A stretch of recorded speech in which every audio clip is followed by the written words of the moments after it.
Hey guys, today I'm going to talk to you about the Russian tortoise. Get right into it. Let's say you already are getting your first Russian tortoise. You know you're going to get one. You've done a lot of research. So this is a quick and easy care guide of how to take care of your first Russian tortoise. So a couple things to keep in mind for caring for a Russian tortoise is their lifespan. So this care is easy, but you're going to be doing it for the rest of your life. These guys will, especially if you get a young one, they will easily outlive you, and your kids will probably end up taking care of it. So keep that in mind. It's easy care, but it's going to be lifetime care. So the first thing to keep in mind, one of the most important things in my opinion is actually the tank size. So Russian torts need a very large tank to keep them in. They generally need a tank that's about 2 foot by 4 foot for an adult Russian tortoise. That's a very good size. Unfortunately mine is slightly smaller than that. As you can see, it is just a hair smaller than that, maybe about 2 foot by 3 foot, but various aquariums and stuff can meet those needs. So another great thing to keep in mind with the tank size is that clear sides are not a good idea for tortoises. So tortoises, like many other animals, especially a lot of reptiles, don't understand glass. So if they can see through it, they will try to go through it. No matter how many times they've failed, they will keep trying. So glass is not a very good option. As you can see with my Russian tortoise enclosure, this is Napoleon, by the way. That's his name. We like to call him Mr. Turtle because I got him when I was younger. But as you can see with this one, it's essentially a large animal watering trough that we found and repurposed for the tortoise's enclosure. So the next thing to keep in mind with the Russian torts is substrate. So the tortoise's substrate is very important. These are a grassland species of tortoise that lives in a very dry environment. However, that doesn't mean that they don't need moisture. So the substrate that I like to use, as you can see in my Russian tortoise tank, is cocoa fiber, but I also like to mix it with sometimes wood chips and forest floor bedding, as well as a little bit of sand to kind of let it drain out a little bit better so it doesn't pack down as easy. And that makes a perfect substrate for your tortoise.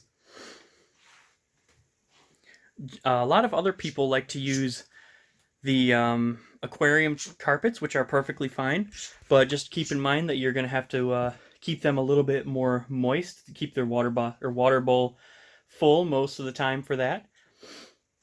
But there's also people that think they can put them on sand. Sand is not very good because it can cause impaction issues, which is trouble with the tortoise's digestion, where they can't pass food through them properly because they ingested too much sand. The next thing to keep in mind for a tortoise is water.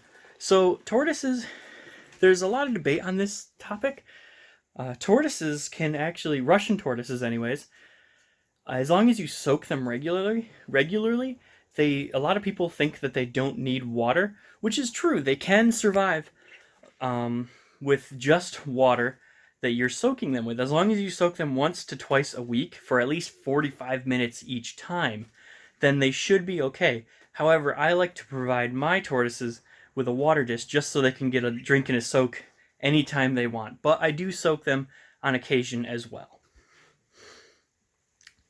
Now, food for a Russian tortoise. This is personally my favorite part of owning a Russian tortoise. So feeding them is so much fun because when you go to the store, most of what they eat is lettuce, like spring mix you can usually find at the store. That's their general main diet. However, you can also feed them the occasional fruit, not very often, maybe like once every couple of weeks or so. You can give them a fruit or a tomato or something like that. But the reason why I find it fun is I love growing plants. Absolutely love it. So I grow them hibiscus, which is a great food for Russian torts, as well as spineless cactuses. That they can also, that's a very healthy food source. There's also a lot of other common house plants that they can nibble on a little bit. As long as you feed it to them sparingly, it's okay. Such as spider plants, jade plants, um, aloe plants is a great one. Um, and as well as other various greens, such as carrot greens and things like that nature. They can eat almost all of that. But again, vary their diet, and if you're going to feed them too much of any one thing, don't. Unless that is spring mix, because that's a mix of various leafy greens that is very healthy for them. Once your tortoise has a proper diet, the proper humidity, water bowl and substrate, and of course the proper tank, the next thing to think about is UVB. So UVB is a very important thing for most reptiles. So UVB is what a lot of reptiles use in the natural sunlight to metabolize calcium. Now, Russian tortoises, this is crucial for them, is to have a proper UVB bulb. And that I actually have 2 UVB bulbs as well as a heat bulb on my Russian tortoise to make sure that he gets enough calcium in his diet, as well as I provide him with a calcium powder supplement, a mineral supplement just to make sure that he's getting everything, and the occasional commercial tortoise diet, which he does not like. He doesn't eat it at all. I try to feed it to him occasionally, but he doesn't. He doesn't do any of that. He prefers his leafy greens, which is more to say than me.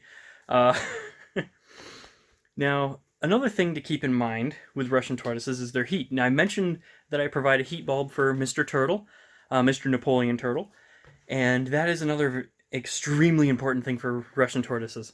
The name is a little misleading because they are called Russian tortoises, but the other name for them is Horsfield's tortoise. And Russian tortoise, a lot of people think that implies they can withstand the cold, which is true for a short period of time. So a lot of people like to put their tortoises in for hibernation, for like breeding purposes and things, but you don't need to do that, so I keep mine heated all year round. He kind of gets a sort of hibernation cycle due to the natural light cycle, because I keep him by a window. But the hot end of the terrarium, as all terrariums should have a hot end and a cold end, the hot end is right around 100 degrees, which is quite toasty, and he loves it. Russian tortoises love a nice hot basking spot.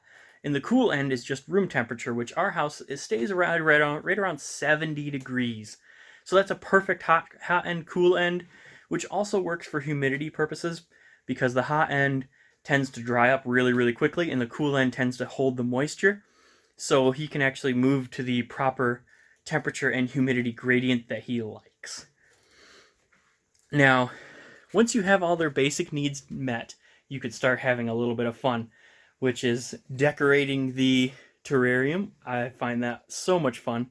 Adding in hides, and I like to do a planted terrarium. So I like to plant spider plants and jade plants in there with them. Make sure they can't trample those plants because they will trample anything in there that's not in a pot. So I put terracotta pots in so that they can't tip them over. Nice heavy flower pot and not near the edge because they will just bulldoze right through. And then I plant those in there with no cup on the bottom so that the roots can actually come down through and out the bottom to kind of soak up some of the moisture down there. I also added in springtails and isopods into this terrarium so that the cooler half that stays moist a lot of the time is actually bioactive. The warm half is not like this because bioactive needs a lot of moisture. So now that you know all of that, I hope you have a great time with your Russian tortoise. Hope to see you real soon. Don't forget to like and subscribe on this channel, and have a great day.